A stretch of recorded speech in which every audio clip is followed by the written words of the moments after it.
The British Columbia Institute of Technology acknowledges that our campuses are located on the unceded traditional territories of the Coast Salish nations of Musqueam, Squamish, and Tsleil-Waututh.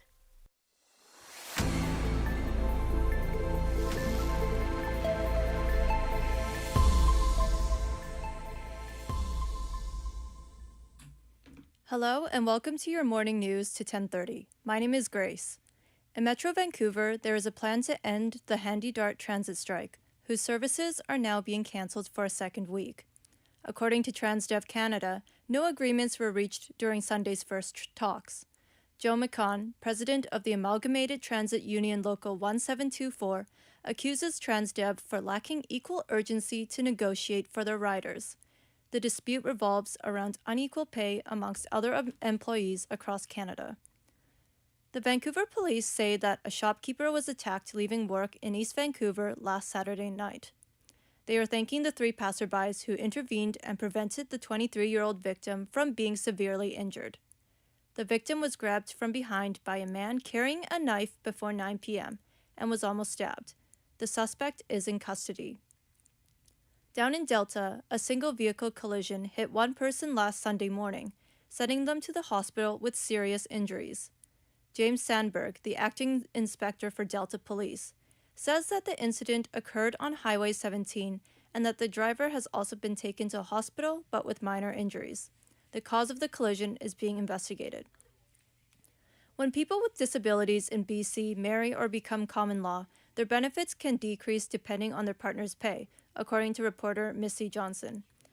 Jessica Gordon, a woman on provincial disability benefits because of her fibromyalgia, discovered that she would lose her benefits once she enters into a common law relationship. This is a widespread issue that causes many people to avoid pursuing relationships.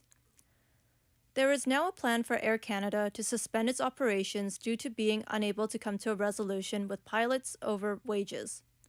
If a 72-hour strike or lockout notice is issued, Air Canada will suspend flights.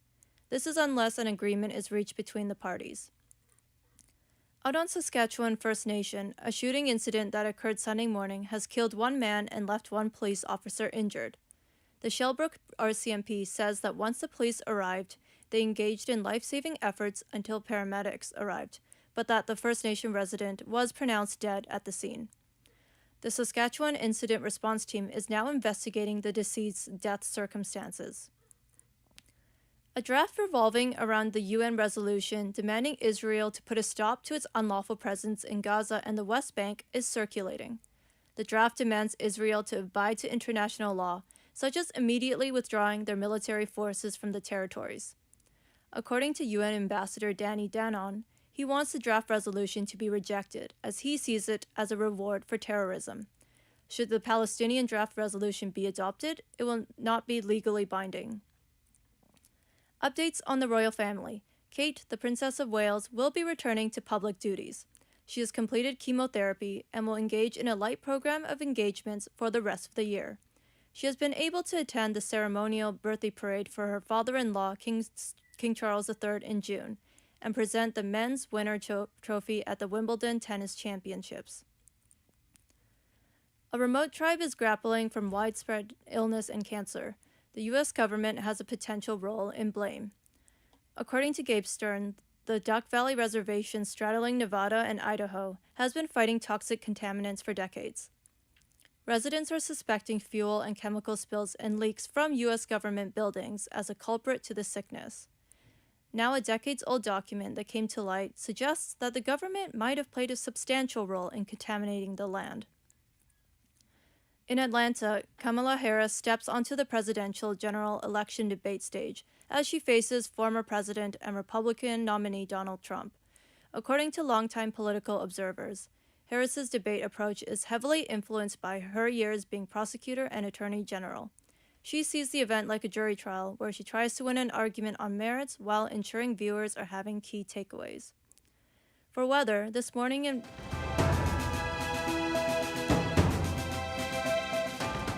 Stay tuned for more on BCIT's 1680 The Crow.